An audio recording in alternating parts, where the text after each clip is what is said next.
Morning, Jay. Good morning, John. How are you? How was your trip? It's great. Good. Caught a lot of my. Didn't get any marlin, but at least we Oh, caught a lot of my. they, they put up a good fight. Oh, my. Yeah, they do. They're a really fun fish to catch. I mean, not nearly as challenging as a fin fish like a sailfish or a marlin, but a lot of fun to catch, a lot of fun to eat. Good.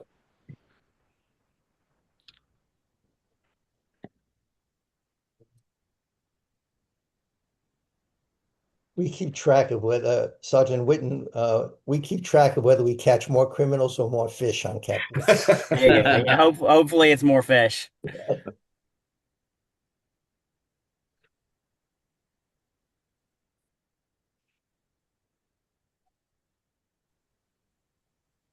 Hi, Jay. Yeah, I You're back. yes. Okay.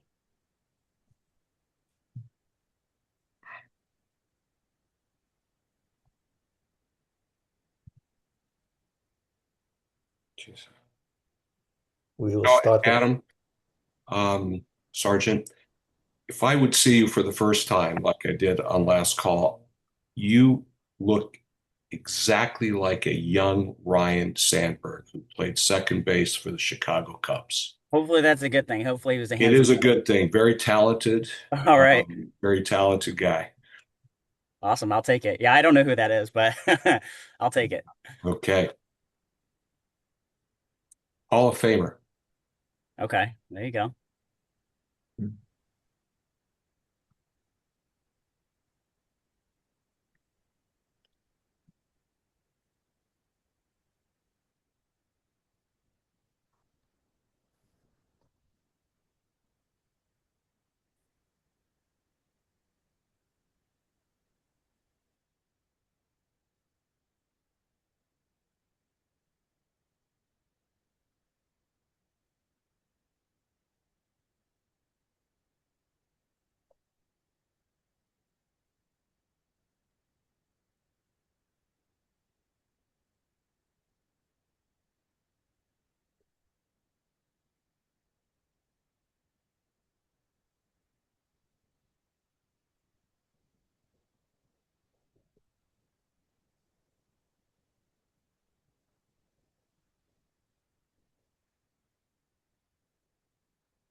Morning.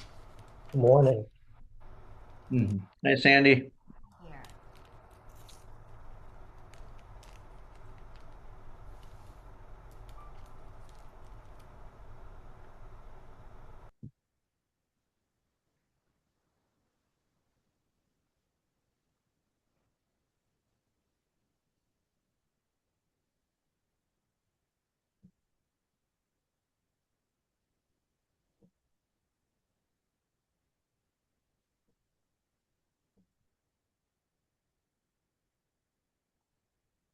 It's 9 o'clock, and I'd like to welcome everyone to the May, yes, it's hard to believe, May already, May meeting of the Captiva Community Panel.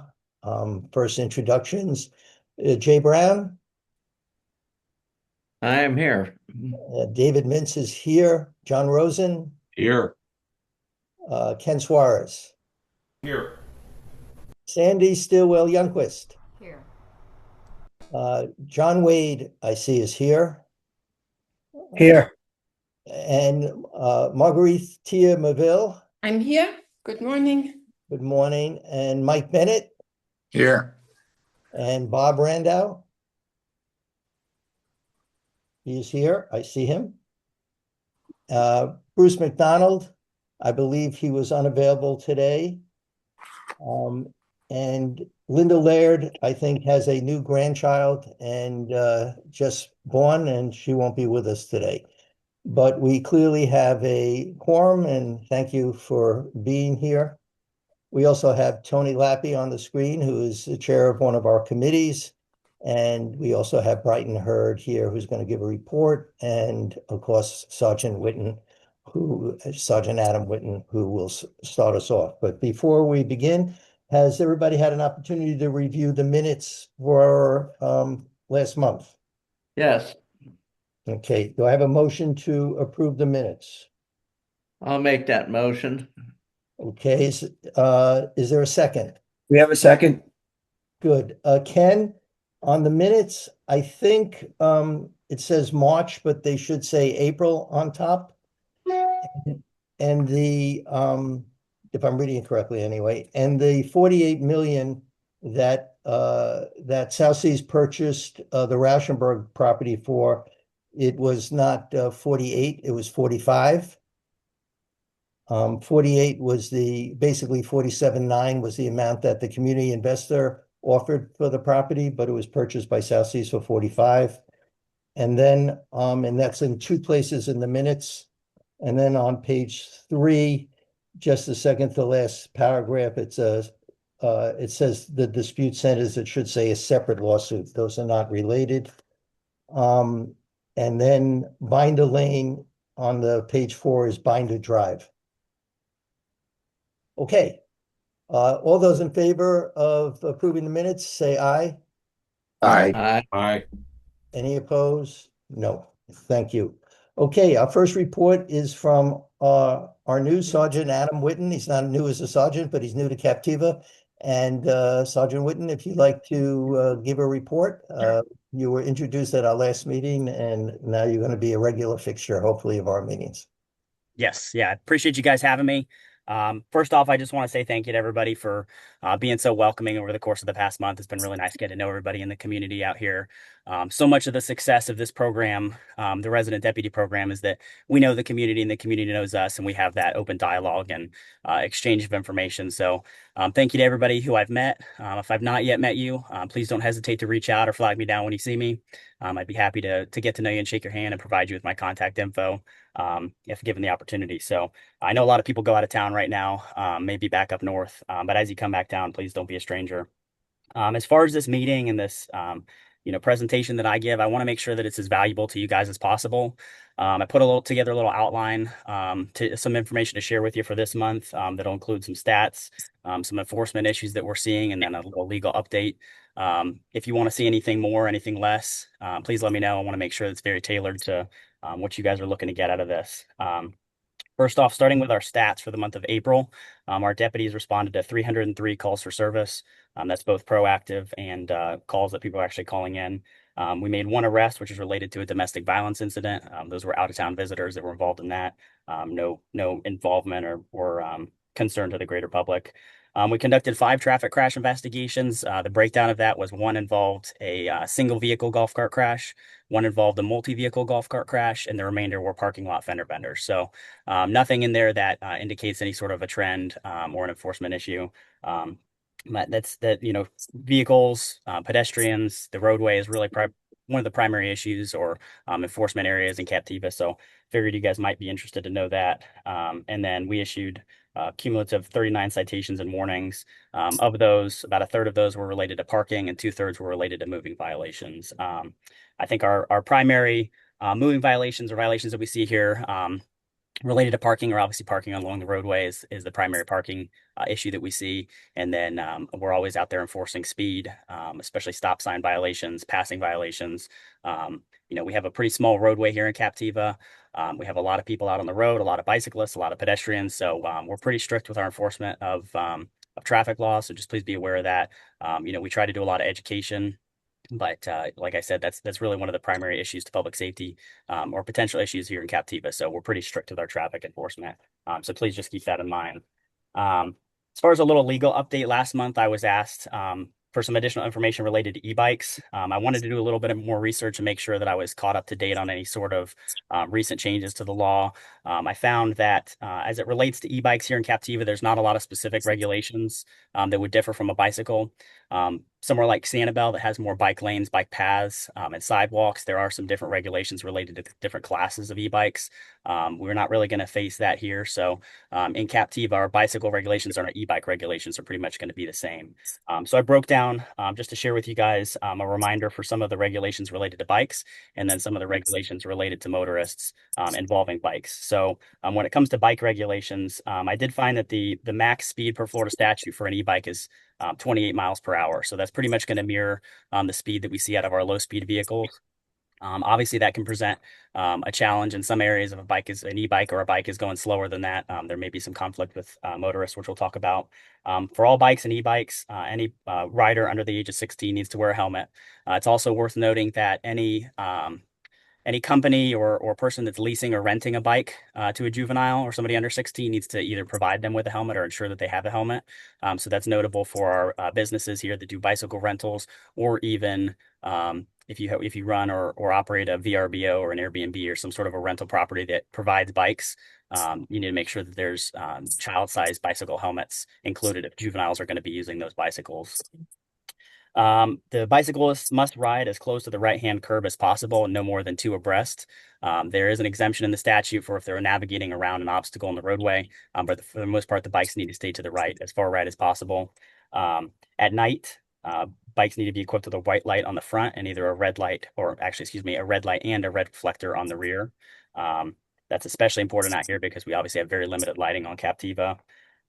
Something worth noting with bicyclists, a group of 10 or more bicyclists can proceed through a stop sign together.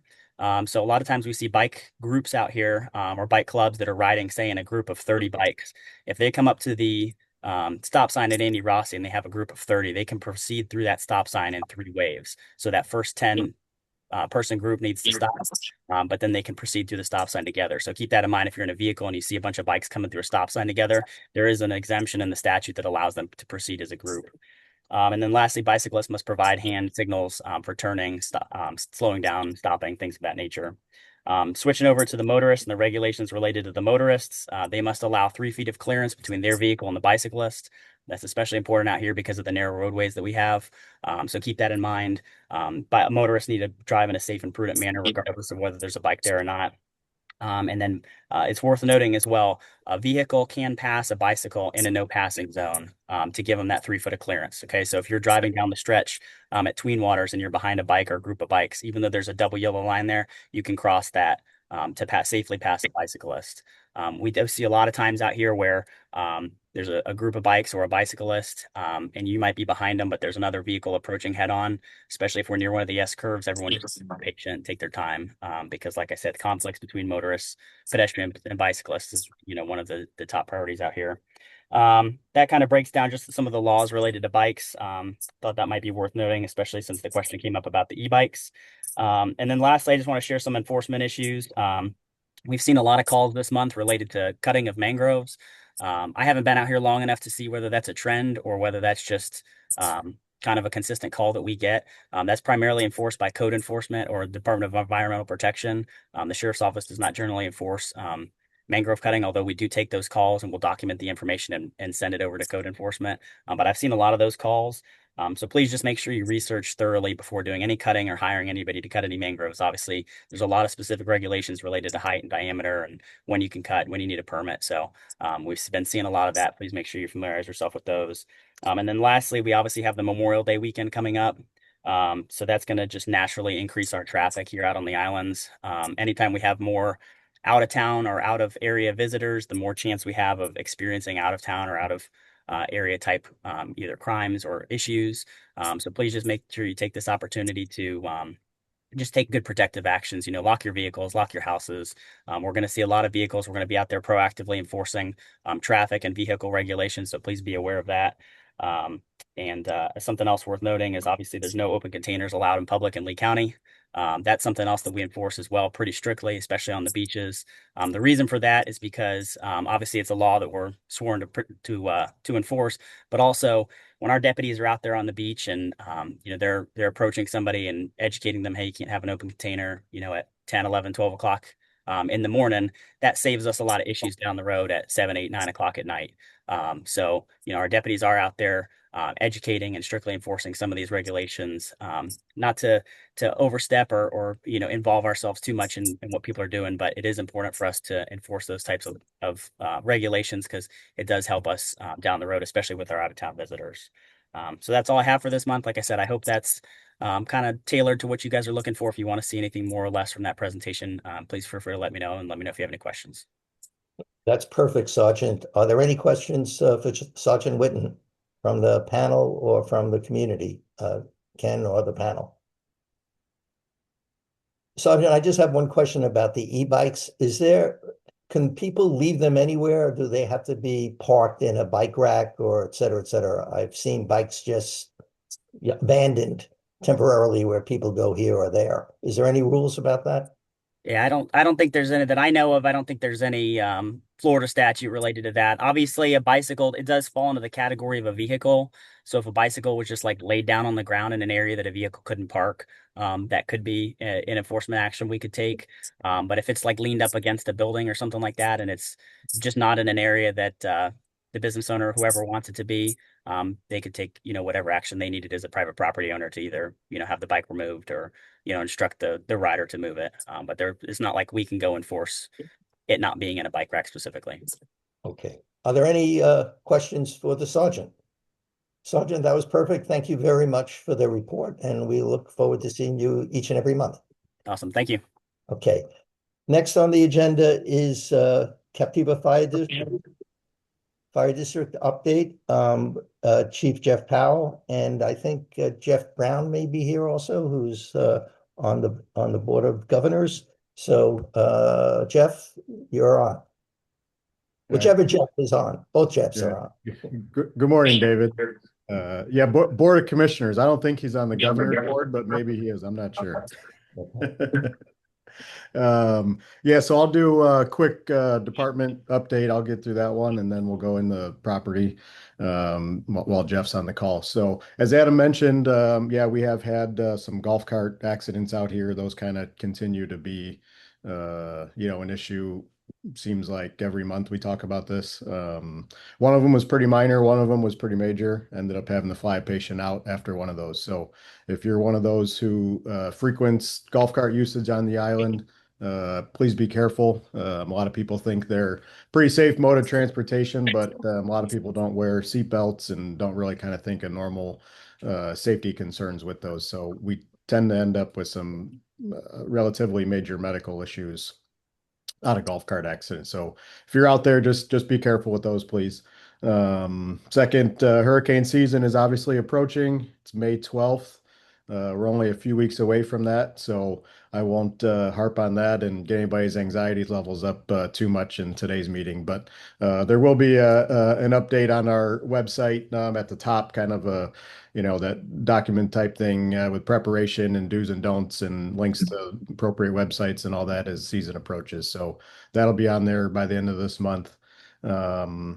Just one other program we do out here, which I'm not sure how many are aware of it or not, but we have a life jacket loaner program at the station. I'm sure you've seen the stand sitting out front on the apron. It does get used quite a bit, but I think it's mainly used by vacationers and tourists and stuff like that. But if you ever have family or friends in town that have little kids or even adult, we have adult sizes too, and going to take the boat out or just at the beach or whatever it is, and you guys need life jackets. It's just basically come by, pick one up, whatever sizes you need. When you're done with it, bring it back. There's no fee for it, no paperwork you got to fill out, anything like that. It's a good system that does get used pretty frequently. So as a resident, if you ever need any of those, just come by or give us a call, let us know. And then lastly, I wanted to ask, because I haven't heard an update recently. I know it's a DOT thing, but did it ever go anywhere with the whole street drains on Captiva? I know the panel was kind of assisting with that at some point, with the elevation and the gutters and everything else. Did that go anywhere, David? Do you know? What are you exactly referring to, Jeff? So, like, for example, all the ones that are right along Captiva Drive in the station that are all elevated compared to the gutter height, and, tourists constantly go around them into the street. Our trucks hit it every time we pull out, that kind of stuff. Yeah, the Lee County has not wanted to touch those at this point. We knew they would have to be addressed when we did stormwater, got the report on the stormwater study and whatever was going to be done with respect to stormwater, because those drains, the way they're all funneled into Andy Rossi Lane on the Bayside there, would probably have to be changed. But as Jay will report later on, there's been a hiccup in terms of the timing of the stormwater project. And so we suspect nothing will happen at least for another year Yeah. before something, but it's definitely part and parcel of the stormwater Okay. research project. Okay. Yeah. Very good. Like I said, we have people ask us about it occasionally just because of the safety aspect of it, with the way people kind of go around them into the street. One tends to be in our way as well. We hit it every time we pull in and out with our trucks, which, isn't the greatest design of that either. But okay. Very good. That was all I needed. I appreciate it. All right. Anybody have any questions on any of that part of it? No, nothing seen. Okay. Yeah. All right. So the next part of today's update is just a brief update on where we sit property search wise on the island. The last meeting, there was a few comments made just to kind of keep the community involved, let them have input, stuff like that. So I just figured as we kind of go along these meetings, it's a good avenue to kind of just let you guys ask questions and kind of provide you with an update of where we sit currently, as opposed to trying to have more meetings on the island. We all know meetings aren't well attended, and people don't usually generally ask a lot of the questions at the time. So we figured we'd give an update here, create kind of like a one-page summary that we'll put on our website and then send out to our contact lists. And then Ken or David, if you guys could send that out to your list as well, kind of like we do with hurricanes. And then people can just contact the district directly, whether that's phone call, email, stop by, whatever you want with any questions, concerns, comments, whatever. I feel like that's a little more of a productive avenue than trying to have, more community meetings that aren't going to be attended. So if you guys have any input on that or agree with it, just shake your head yes, and we can. We approve that. We agree with that. That's why we have the panel in part to Yeah. communicate with the community. And to the extent that you can use the panel or anybody else can use the panel for this purpose, it's perfect for us. Yep, perfect. Wonderful. All right. So last few weeks, call it last month or so, it's definitely been made aware, certain by South Seas that we can use the landing zone in its current format, its current the way it sits, but long term that will definitely be going away as they develop that project. Whatever that is going to be for them, I do not know. But as they move along with their development goals of the resort, that will at some point in the near future be going away. There is not interest to sell off that parcel to us as a district that, we had the conversations before. So, which is why we sit here today with updates on other potential parcels on the island that could be useful for the district moving forward to meet some of those goals that we identified before. So we have recently identified two parcels on the south end of the island. So a little bit out of the village, more in the Gold Coast area that sit on the Bayside.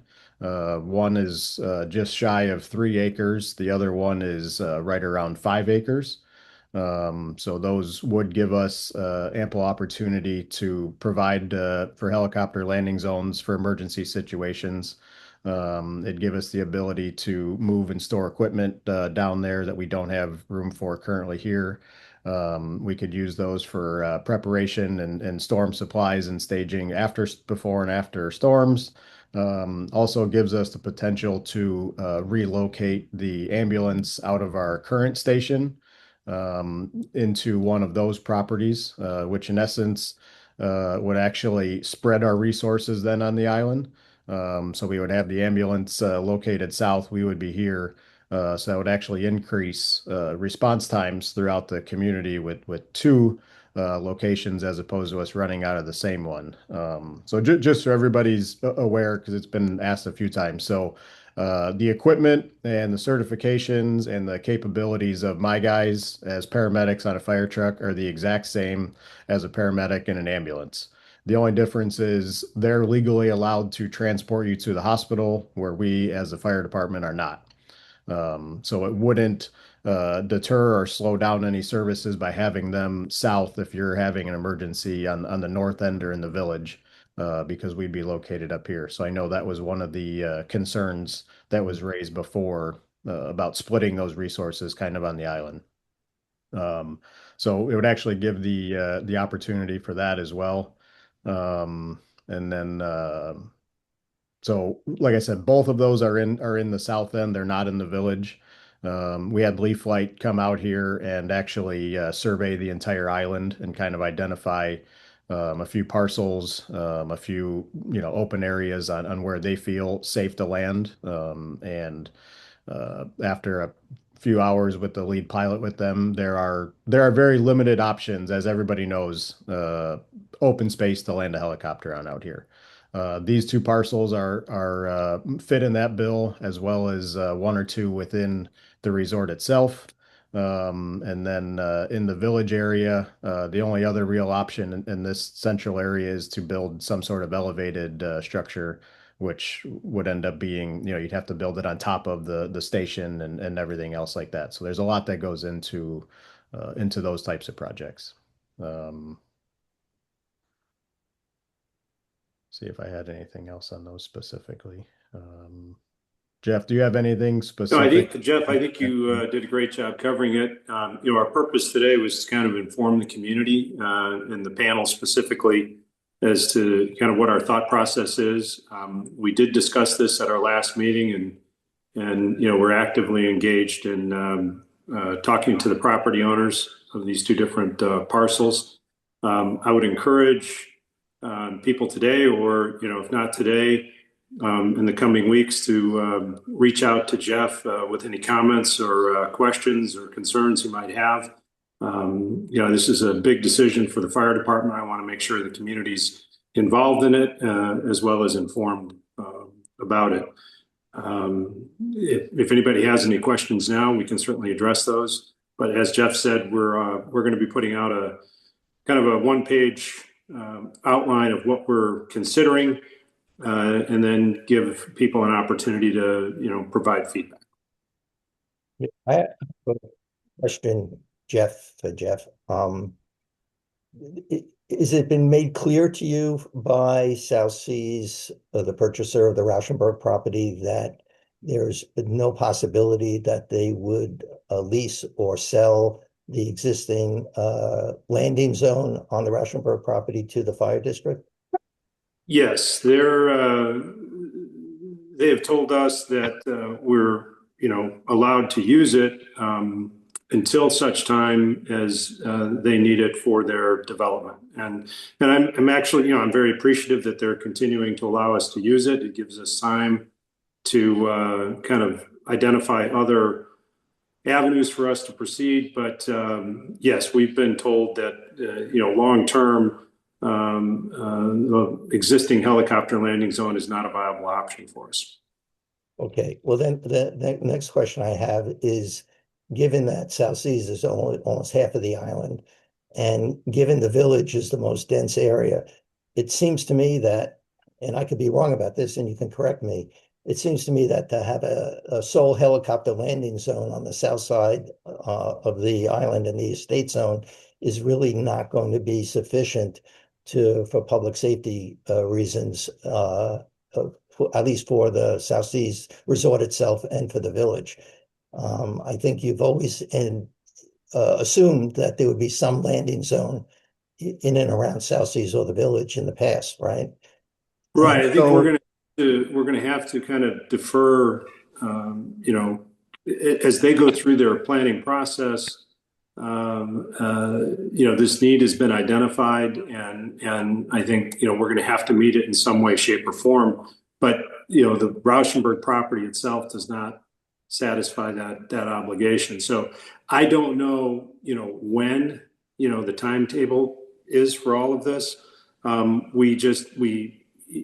Jeff and I had long conversations about what the needs of the fire department are, and these two properties are currently available, and that kind of led us down this path. And as we discussed it, really, if you take the S curve at Jensen's south, a southern landing zone would be ideal. The people would need to be transported towards the hospital. So that would encompass everybody at Tween Waters and just to the north of Tween Waters in the Tween Waters stretch. If we had two helicopter landing zones, one in the village and one south, everybody south of the S curve would go south. So this landing zone would geographically serve roughly half of the island. Now, as far as population density, you're right, David. Most of the people are going to be at the north end of the island, particularly with the unresolved question of density at the resort. But we currently don't see any property or any avenue to pursue for the village area. The village, if we only had the village area for a landing zone, the people south of probably the second S curve would have to be transported off to the mosquito control district. Today, in the past, we've always had available Osprey Court, and that helicopter landing zone does get used from time to time, although recently it's become unreliable for us because they do store trailers and they have renters at the house there. And, it's not something we can control or count on in an emergency. Well, I think the information you provided today is very helpful. I think the panel is going to have to think about this as a quasi-planning organization for the community, and I think in conjunction with you guys, I am a little hard pressed to give up the ghost with respect to having a landing zone either in the village or on South Seas itself, given the population and given the history of the use of the helicopter for people getting hurt or sick in the village. I think that's going to have to be a decision, as the South Seas goes through this process with the county and they have discussions with them. I can't tell them as the fire commissioner that they have to provide this. This is something that the county would have to make a part of their development approval. But we have a need for a helicopter landing zone on the island. We all know that. And the one that's at the south end of the island, if we didn't have any, it would be the ideal because we can't transport away from the hospital. If we have one up at the north end of the resort, for example, that wouldn't serve anybody in the village even. Because we can't transport north and then have an incident occur that would necessitate land transport back south. So ideally, I told Jeff, let's just look at this from a blank piece of paper. Where would you want to have helicopter landing zones on Captiva? And I think we settled on ideally it would be at the north end of the resort or mid-resort, and then at the south end of the island. But we have to deal with the reality of the situation and see what's available and what we,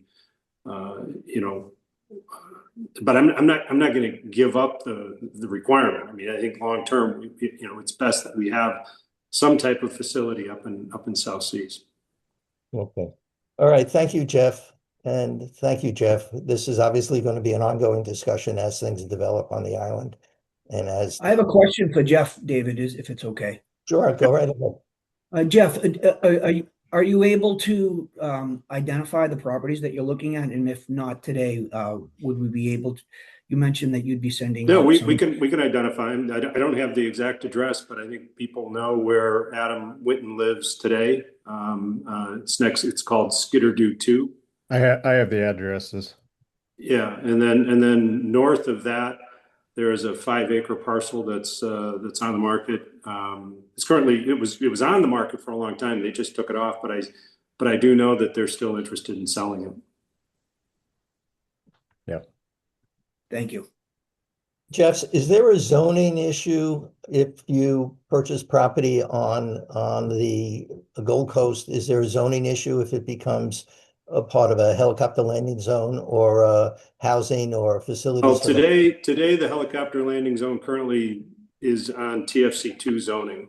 As long as it's used on an emergency, infrequent. I mean, if it becomes a commercial use, that's an entirely different matter. I mean, and we're certainly not in that business. Our objective is to provide medical transport when needed, and it works out to roughly once a month. But no, today we land on residential property. As far as being able to house EMS, EMS is housed in residential properties across the county because it's strictly a living situation. As is Adam Winton's house, Sergeant Winton's house. He's a resident of the island, and he's on a residential property. So nothing changes there. Now, if we go to building a fire station, then we would need to go to the county and request a special type of zoning. And I think I'll defer to the chief on that. Yeah, basically everything that you just said, Jeff, was accurate. If we wanted to build a new public safety center full station like we have here, then yeah, it would make sense to go through the zoning process just to identify those permanent needs. But an emergency uses for landing zone, as he said, we can land it wherever we determine is safe at the time of emergency. We actually landed on Commissioner Brown's property previously. Like I said, we used Osprey Court multiple times. The Rauschenberg Foundation, those aren't determined or designated as permanent heliports. They're all residential. They're all residentially zoned. I mean, Yeah, there's absolutely very little commercial property in Captiva. Yeah. So, yeah. Yeah. Okay. Are there any other questions for Jeff Brown or Jeff Powell? Fellas, thank you very much. This is going to be an ongoing discussion. I hope every month you can sort of give us an update of where things are, and I encourage anyone to contact them directly if they have some thoughts that they prefer not to discuss publicly at this point. All right. Okay. Thank you, everybody. Thank you, guys. Anything else? No. Okay. Next is CEPD update, Brighton Hurd. Hi, good morning. Thank you, David. Yesterday we held our May board meeting, and last week we held a workshop on the designs that Coastal Vista is coming up with for beach entrances. Many thanks to those of you who attended one or both of those meetings. We appreciate your contributions. My first update is that Nicole Sharp, who many of you have met, has been our district engineer since 2008. She has taken a better opportunity with HDR and moved on. And so we're very thankful and grateful for all of her efforts and wish her best in her future endeavors. A gentleman named Doug Mann from Aptum will be taking her place as the district engineer. We have been meeting with several economists. For those of you who aren't aware, Dr. Strong has been the district's economist for the past nearly 40 years, but he has finally completely retired, and so we are in the process of acquiring a new economist to certify our final apportionment. We hope to hold a workshop within the next couple of weeks to review proposals that we've received from economists thus far. Many of you have probably seen that Bob Johnson is still hard at work putting up ropes and bollards moving through the Tween Waters area currently. Yesterday in our board meeting, I also was able to have the board approve the installation of ropes and bollards in front of the Beach Villas condominiums, which are just north of the Allison Hagerup parking lot. I think those will be very helpful in keeping folks from trampling our freshly planted sea oats on the dunes. David approached me about potentially coming up with a plan to maintain the sand that creeps onto the road between Tween Waters and the Jensen's Curve. So I brought that to the attention of the board yesterday, and they seemed very favorable of the idea. So I've spoken to Bob Johnson. We're going to come up with a maintenance proposal and bring it to the board for approval at a future meeting. So hopefully we'll be able to work something out to make that a safer avenue for bicyclists and pedestrians. The last update that I have is just another belaboring the point of the Australian pine removal program that we still have going on until the end of next month. We do still have some funding remaining, so if anyone would like for us to come and completely remove Australian pines free of charge, please just contact our office. Those are all the updates that I have for this month. Are there any questions from the panelists to Brighton? Yes. John?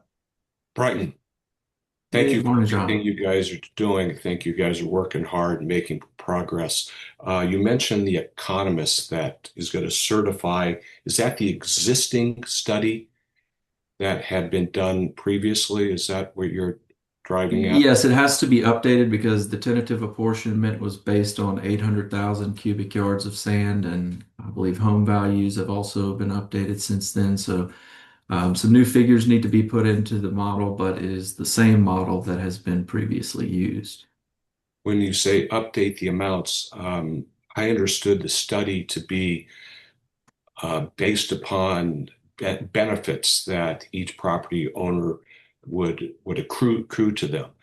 Uh, and putting that aside with the increase in cost, which is a question I have, how close are you to knowing what the total cost of the project is? My question is really leading to the apportionment needs to be completed in the next couple months to the property owners and each Captiva resident.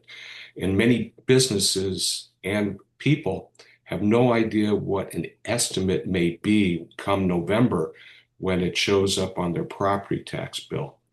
Is there any time frame of an estimate, assuming that the reimbursements from the county and other sources are consistent with the last beach renourishment? And if I understand correctly, the allocation model that it was based upon last beach renourishment was already approved. And I believe the property appraisals as of January 1st are available. So is there some way making some assumptions that an estimate can be provided to the community, knowing it's going to be refined as we go forward? Because for planning purposes into next year, some people have budgets, some people aren't even aware that they're going to get an allocation. I think as a communication tool, it may be a benefit to everybody. Absolutely. Yes, we're diligently working on the cusp of finalizing those numbers. And as soon as we do, we'll be able to put it into the model and we'll have a much better idea of what each individual homeowner will owe. Do you have a time frame for that at all? In the next month and a Right. half? Yeah, we hope in the next month to have all of that completed. Okay, thank you. Are there any other questions for Brighton? There is one from the audience. The question is, will the model be updated to reflect the increased benefits those not on the beach received from the higher dune? Not that I'm aware of. I don't think that the model is going to change unless the new economist finds some inconsistency or error that hadn't been noticed previously. Any other questions for Brighton? Brighton, I just have one. I want to thank you for maybe figuring out a way to maintain the sand off the street from Jensen's Curve to Twin Waters. That, of course, will be a temporary project because we know the county's going to be doing a major resilience project at that corner. But between now and the time they do that, if you can work something out with Bob Johnson, and that would be really appreciated by the community because I know people are afraid of bicycles slipping out and getting hit by cars as the bike wheels slip out on the sand. So thank you very much for that. And then just Absolutely. on the Coastal Vista, there were designs for the four public accesses, two pedestrian accesses at like in Whiteman, Andy Rossi, and Hagerup. So those were designs. Do you have a sense of when those will actually be implemented? In other words, when will the plantings take place? And do you have a sense of who will be doing that? Not at this time. Coastal Vista still needs to, they've only presented us with the preliminary designs. They need to finalize the designs, and then we can move forward to a bid process to find the right contractor to implement. Okay, so there'll be a bid process, so it probably won't take place until after the summer. Correct. Okay, thank you. Any other questions for Brighton? Okay, thank you, Brighton. Next is Matt DePaulis, SCCF. Hey everyone, I'll keep this update brief today so we can hopefully get back on track. Sea turtle nesting season has started, so you've probably seen our patrols out on the beach. If you're not familiar with them, that's what those yellow stakes are that are popping up everywhere. So we're seeing some loggerheads coming back. So that's really exciting. And then on the policy front, we've started our third legislative session of the season. This one is the budget session, so this is the big one. There's still a little bit of daylight between the Senate and the House in terms of conservation land spending. That's what we're really focused on at the state level. So we're hoping that those numbers will get closer to each other. But all in all, they're in a pretty good place in terms of Everglades funding and some of the other conservation spending. But happy to take any questions anyone has. Anybody have questions for Matt? Matt, I have a question for you. Rumors Absolutely. abound that coyotes are eating the eggs of the turtles that are trying to lay them and procreate. Could you just give us an update of how serious that problem is and how we're handling it? Yeah, so it is a large problem. We had over 41% depredation rates on our nests last season, and that was with a pretty intensive effort on the part of our turtle volunteers. The Sea Turtle Conservancy was funding some caging that we were able to do, but that was still resulting in a huge amount of depredation. So that funding from the Turtle Conservancy isn't there anymore, so we have less capacity to really put the cages on. Because caging is a pretty intensive effort. It involves digging out around the nest and actually installing a physical cage on top of that. That's different than the grating, where you just lay a metal grate on top of it. And so with the caging, there was still over 40% depredation loss. Now this year, we are trying to put decoy nests out because there's some thought that the coyotes are learning what the stakes are, and that's triggering them that the nests are there. We've seen interest in the decoy nests, but as far as my last update, there hasn't been any actual digging at the decoy nests, so it seems to make sense that they're responding to olfactory cues as well, not just the stakes in the ground. The grates don't really slow them down. They're able to dig pretty quickly underneath those grates. So um, those are really the only tools right now. We've tried a lot of other components as well, everything from auditory stimulation, so putting essentially motion activated air horns out on the beach. That didn't work for very long. Crushed up capsaicin, so hot peppers on the nest didn't stop them. So this is a really big issue. It's impacting the total success rate of our nests. And this has really been born from a lack of food sources after Ian. However, now we're starting to see marsh rabbits come back. A lot of those other food sources have returned, and the nest depredation isn't, at least what we've seen so far, isn't dropping off. So it seems like they've discovered this new food source.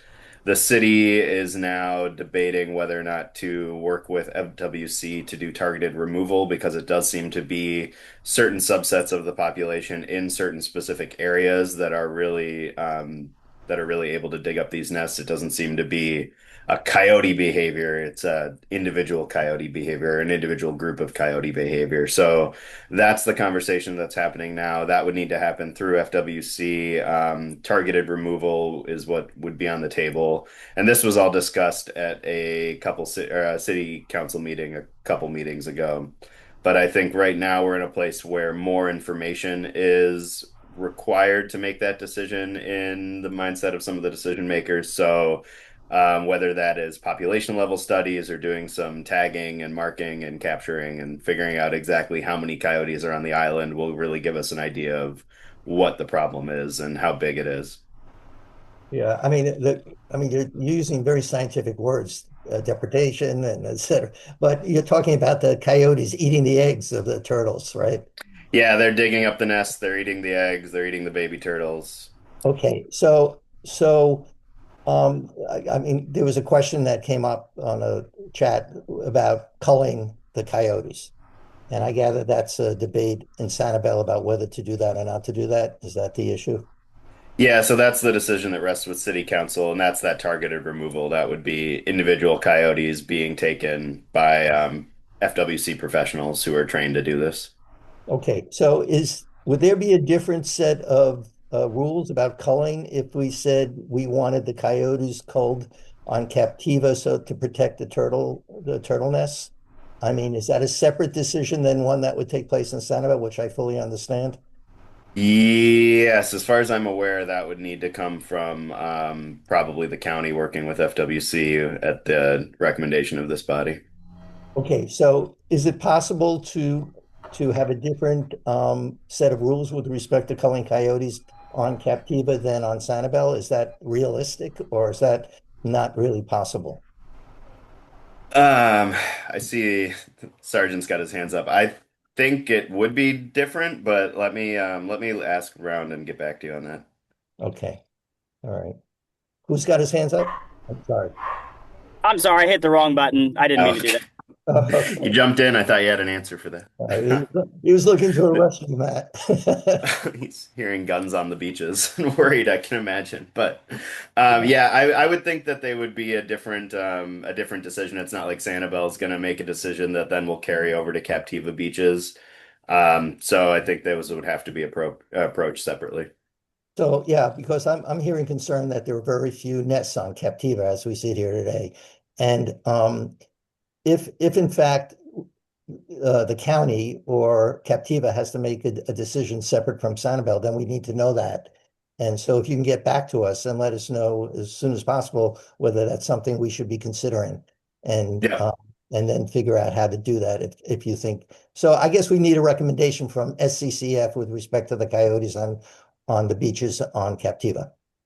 Yeah, so we are on Sanibel, at least there's a coyote working group between a couple of organizations that have come up with the recommendations present to Sanibel. I'll get in contact with them and see if they have a similar recommendation for Captiva.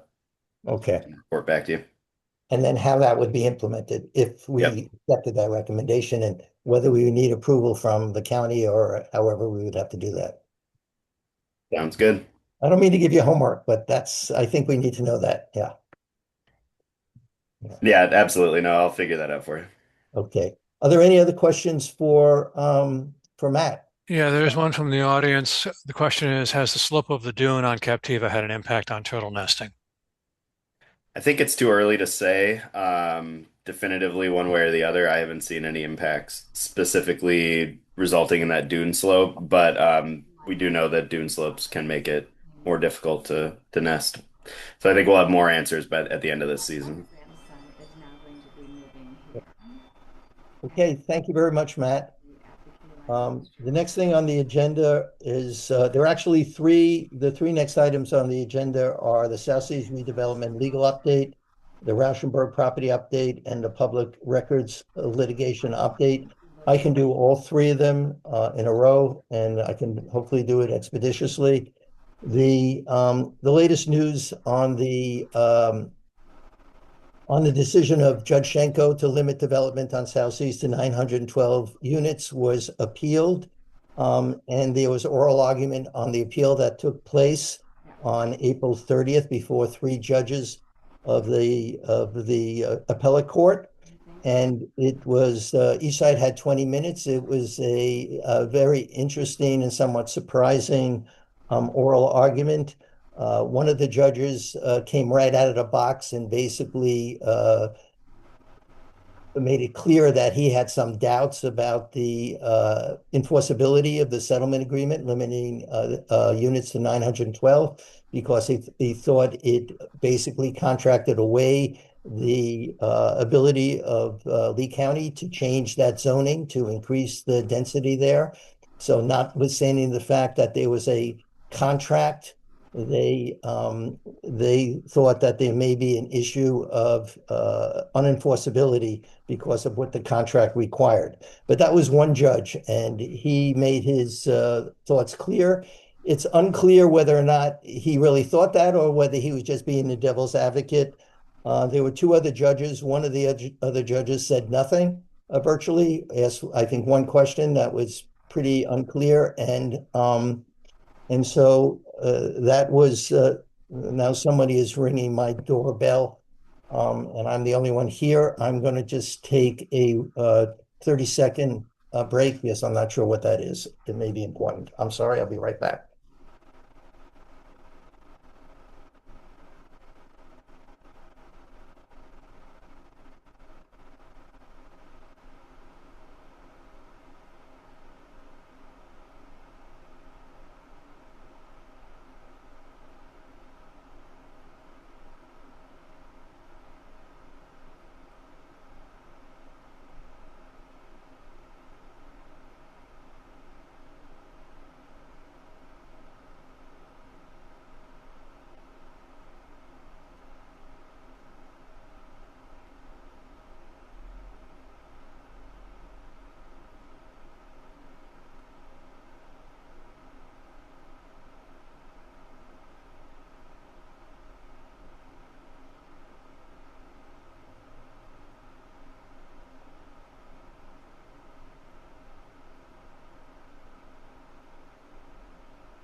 I'm sorry. That was Lee County doing a final inspection of my home that was elevated. So, I would normally want to walk around with them, but I'm not going to do that. Anyway, so we had one judge who was very clearly concerned about the settlement agreement limiting the county's authority to change the zoning. We had two judges who basically said, one judge said virtually nothing, and another judge, we couldn't tell where she stood on this. So if I had to put my money on it, I would say one judge for sure is not in favor of the enforcing the settlement agreement, but I have no idea where the other two judges are. So we could, and I wouldn't even put my money necessarily on the other one judge. So it's hard to know. No one predicts what happens from oral arguments because they always get it wrong. So we will find out, and it could be 1 month or it could be 15 months before we actually get a decision from the court. That's been the history of decisions being issued. For the court to rule against the CCA on this, they would have to set aside the Florida Constitution, which prohibits the government, like Lee County, from impairing contract rights of its citizens. The Florida Supreme Court has made it clear that contracts are fundamental and sacrosanct, and there's very limited authority of governments to eliminate a contractual obligation that it itself has created. So it's a complicated case, and it'll be interesting to see where this comes down. As we sit here today, and I know this has arisen on South Seas, Judge Schenko has ordered that both the county and South Seas has to advise the CCA if and when they apply for or issue building permits on any of the dwelling units or hotels on South Seas. And as we sit here today, we have received no notice that there's any building permits been applied for. So that's where we stand on the 9/12. The South Seas had sued the CCA for claiming that the 9/12 includes hotel units, saying that that in fact it doesn't, and that the Schenko decision didn't include hotel units. We think that's a frivolous lawsuit. There is no question that the 9/12 has always included hotel units in the settlement agreement. There's evidence that's overwhelming. We've sought attorney's fees and penalties with respect to that lawsuit. The South Seas then moved to disqualify Judge Schenko, claiming that he couldn't give them a fair trial on that issue of whether hotels are included in the 9/12. They made a motion to disqualify him, and Judge Schenko denied the motion. So Judge Schenko is staying with the case. Oral argument on the petition for a writ of certiorari which has been filed by the 20 petitioners, meaning RLR, Royal Shell, CCA, and the associations, both timeshare and homeowners associations on South Seas has been filed. The briefs two of the briefs are in. There's one reply brief that's due. Judge Schenko has scheduled oral argument on that petition for September 3rd at 1:30 p.m. South Seas has made a motion to try to move that up to a sooner date, but that was the first date that Judge Schenko had available for a 90-minute argument. So that is September 3rd at 1:30. That case, that petition for certiorari, for a writ on certiorari, basically is an appeal of the rezoning approval that took place at the county, rezoning South Seas. Once that, so Judge Schenko could invalidate, based on our petition, based on the CCA petition, could invalidate the rezoning approval that was passed after the public had testified back at the end of the summer. So that's a very important case, and the briefs are still in the process of being filed. This afternoon at 1 o'clock, the home on South Seas named Soraya, which has also filed a cert petition to invalidate the zoning, is taking place before another judge, Judge Cohen, claiming that the rezoning did not provide the appropriate easements and buffers between the Beach House restaurant and that private residence, Soraya. And that oral argument is going to take place by Zoom this afternoon at 1 o'clock. If anybody'd like to watch that, there is a link where you can watch it. It's Judge Cohen's, his basically link to the court, but I can give it to you quickly. It's https://zoom.us/j/ and then a series of numbers, which is 8966003281. So that's going to be argued at 1 o'clock this afternoon. Finally, we're still waiting to hear for an appeal of the Doer decision, claiming where the court held that the original code amendments were consistent with the Lee plan. We think they're not. And we're waiting to hear judges to be assigned to that appeal. And then the last thing is the South Seas lawsuit against the panel for failing to provide the documents in response, all the documents in response to the public records request. That case is sort of sitting out there. The court has scheduled that to mediation to see if it can get resolved, which should be scheduled by September 22nd. Our attorneys believe the case will be dismissed before that mediation even takes place. So those are the legal things that have happened since our last meeting. You can see things are complex and there's a lot of it. I hope it's understood. Lastly, on the Rauschenberg Foundation, it was purchased by South Seas for $45 million. Rauschenberg Foundation turned down an offer of $47.9 million, and they sold it to South Seas for $45.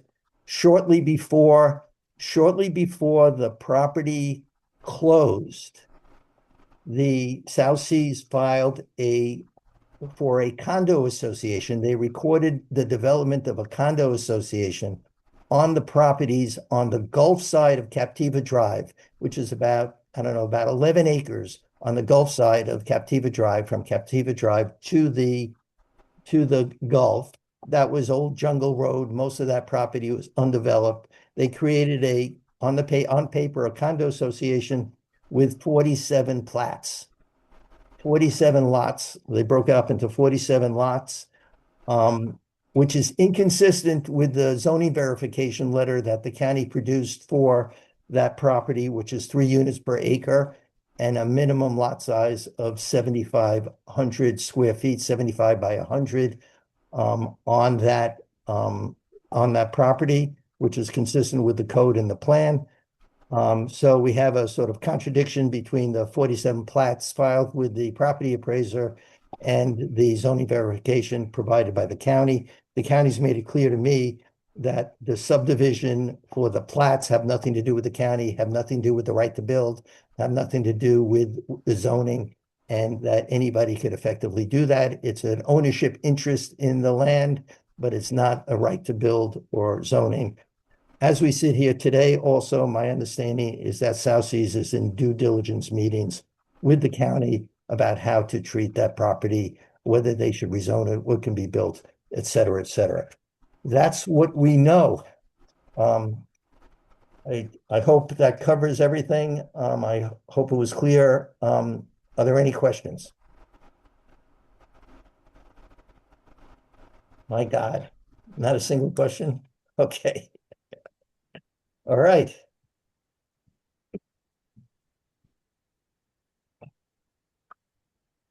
Is everybody still on the call?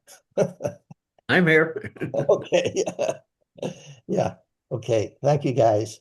The next thing on the agenda is Jay Brown's both Stormwater Committee update and Wastewater Committee update. Take it away, Jay. Okay. First on stormwater, I reported at the meeting last week or last month that the consultant's computer had been hacked and that had significantly slowed down progress on doing the stormwater study, and at that time it would be impossible for them to give us a completion date for the study. That issue's been rectified. We have a completion date of a first draft of the study will be done in the month of August. August will be a first draft of the study, which leaders of the project will have an opportunity to review that and make suggestions. And then the final draft of the study will be made to the public in October, which is probably good timing because, or at least better timing than doing it in the summer because so many of our residents are gone during the summer period. So that's the new information for stormwater. Completion of first draft of the study in August, and then an October presentation of the final study to the public in October. Any questions on that? Okay, for there, I'll move on to the wastewater. I reported at the meeting last month that I was putting the wastewater study on hold until we get a better idea of what the density is going to turn out to be at South Seas. The project had been working for a long period under the assumption that Captiva's wastewater would be processed at the Donex plant in Sanibel. And as the engineering for that strategy continued, we began getting more and more costs for that were never anticipated. The two biggest elements of the cost were the need to build a parallel piping system down Sanibel to handle Captiva wastewater rather than just having Sanibel's existing piping, handle our wastewater. And then secondly, the second major factor is Sanibel's belief that they would have to develop an entirely new injection well to handle our wastewater. Those two elements approximately double the cost of the project and make it probably, prohibitively expensive.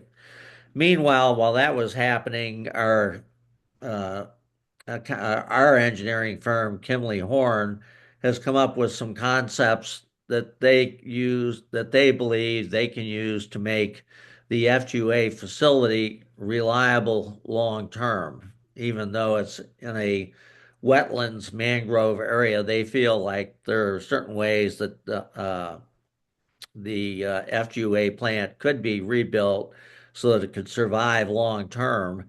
And then secondly, depending upon what happens with South Seas and how much additional wastewater processing might be necessary with the South Seas expansion. If you take that expansion need into it and bring South Seas into the cost sharing process, it could well turn out that it would be more economical on a per property basis uh, to do the processing at the FGA plant rather than the Donex plant. So that's where the project stands now. And again, we're on hold until we get clarification of what the wastewater processing needs are going to be inside of the South Seas area. So that's my report on wastewater. Any questions, I'd be happy to try to field. You know, one of the issues in the cert petition that's being filed and being argued before Judge Schenko is that there was never evidence that the existing FGUA plant in South Seas can even handle the amount of wastewater produced by the accepted, by the approved rezoning approval that the county passed. So that's an issue in contention, is whether or not even the plant now can handle what's been approved, let alone any development on the Rauschenberg property that South Seas may develop. And so there's a question of whether or not there's even the potential to treat the wastewater with all of the at the FGA plant at all, with all the development that's being considered. So there's a lot of very difficult issues that are pending. Is that fair, Jay? Yeah, absolutely fair. Yeah. Completely fair. And, Okay. to the extent that, that there's, a lot more capacity has to be built into the FGA plants for reasons other than creating capacity to serve people outside of South Seas, to the effect that would have to be a lot of expenditure at FGA to serve people in South Seas, means that they then would become, part of the cost structure of paying for a redevelopment of the FGA plant and make it more cost effective on a per property basis. Yeah. Yeah. Assuming that DEP wouldn't even allow an expansion of that plant. There's a lot of issues with that. Right, right. But I think we sort of have concluded, and correct me if I'm wrong, that if they develop the Rauschenberg property and develop the South Seas as it's been approved, that Donex probably doesn't have the capacity to handle that plus Captiva at the Donex plant. Right, it will not. It will not. And there's no appetite on Sanibel to increase that capacity at the Donex plant for more development on Captiva. That's right. clear. That's right. Clear.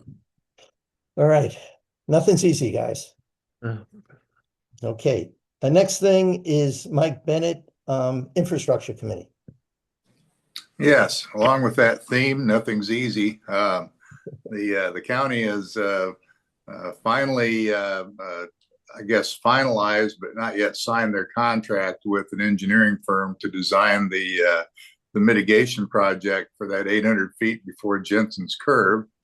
And they've told me that now it'll probably take 12 months for that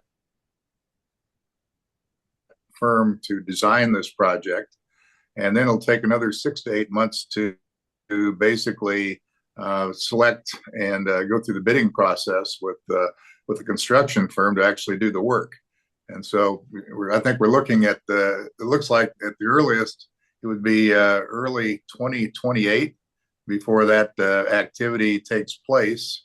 And obviously starting that in January wouldn't be great, since probably half the roadway on Captiva Drive will be, blocked off. And so it'll be interesting to see how that progresses. So anyway, it's a long ways off.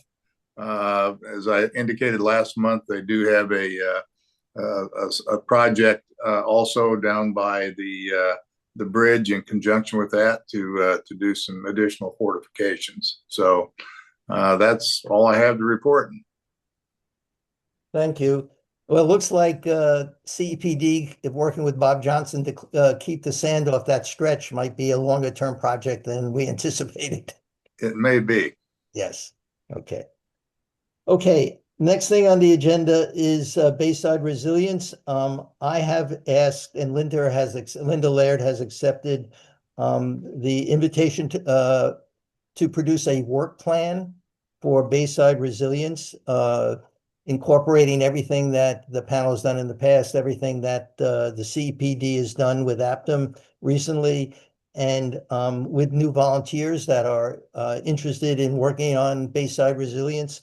And she's going to work on that this summer and hopefully produce a work plan for us for the beginning of the next season for the fall with volunteers from the community who are concerned about that. As everybody knows, it was put on the back burner, notwithstanding, I must say, John Wade's efforts. It was put on the back burner by CEPD because of other priorities they had. And so we're going to see if we can sort of carry the ball until such time as things change, either at CEPD or we see it through to the end in terms of some sort of pilot projects for Bayside Resilience. Any questions about that? Okay. Next thing is Development Committee. Marguerite Thiamaville. Yeah, I'm pleased to report that we have a date set for the following event of Notes and Narratives.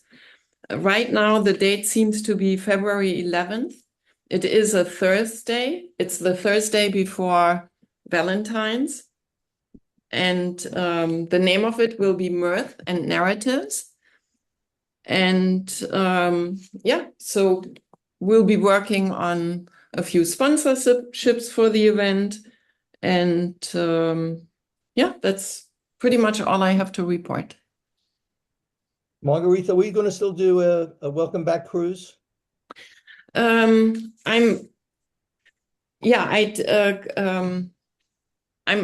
still thinking about it. There are so many other organizations now that do the cruise. So it's, I don't know if we want to discuss it here or and it's fabulous. I love the cruises myself. I tell people take it. It's really special.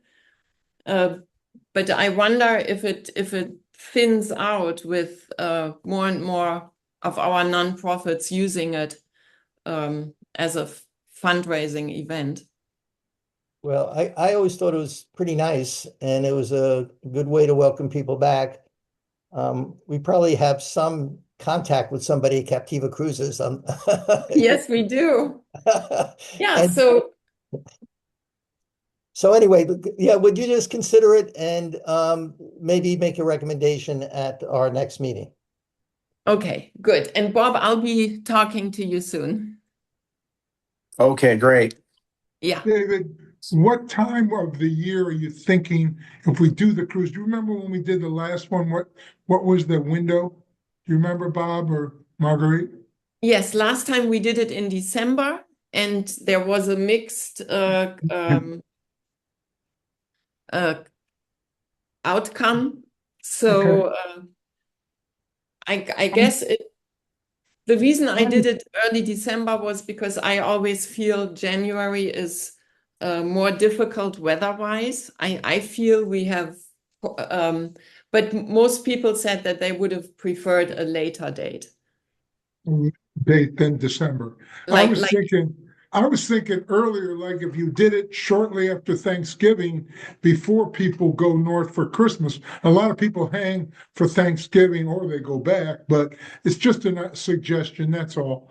I don't know, Bob, what you think, but right after Thanksgiving, we still have a lot of residents here who, a lot of them go north to be with their families. Why? I don't know why they want to go up there and freeze, but just a thought. Yeah, no, and that's what we kind of did last time, and then the argument was that people go away for Thanksgiving and are not here. They do. Well, he's suggesting to do it before people go away.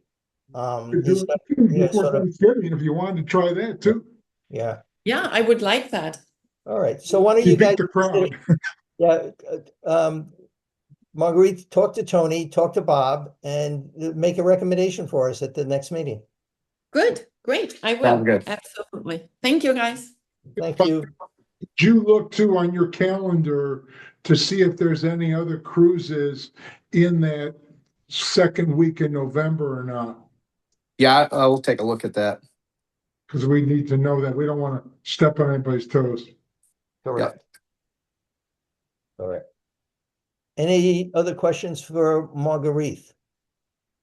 Okay. Next thing on the agenda are panel members' comments and questions. Are anything that wasn't covered in this meeting? Did the panel members have anything to ask or say?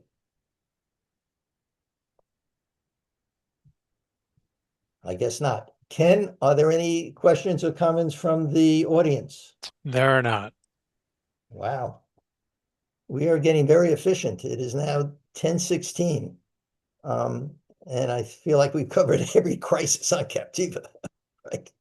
Okay, if there's nothing else to be said, do I have a motion to adjourn? Motion to adjourn. Is there a second? Second. All those in favor say aye. Aye. All those opposed say nay. Nay. Who was that? Just kidding. I believe you guys have it. The meeting is adjourned. Thank you very much, everybody. We'll see everybody in June. Thank you. Okay. Bye, David. Bye.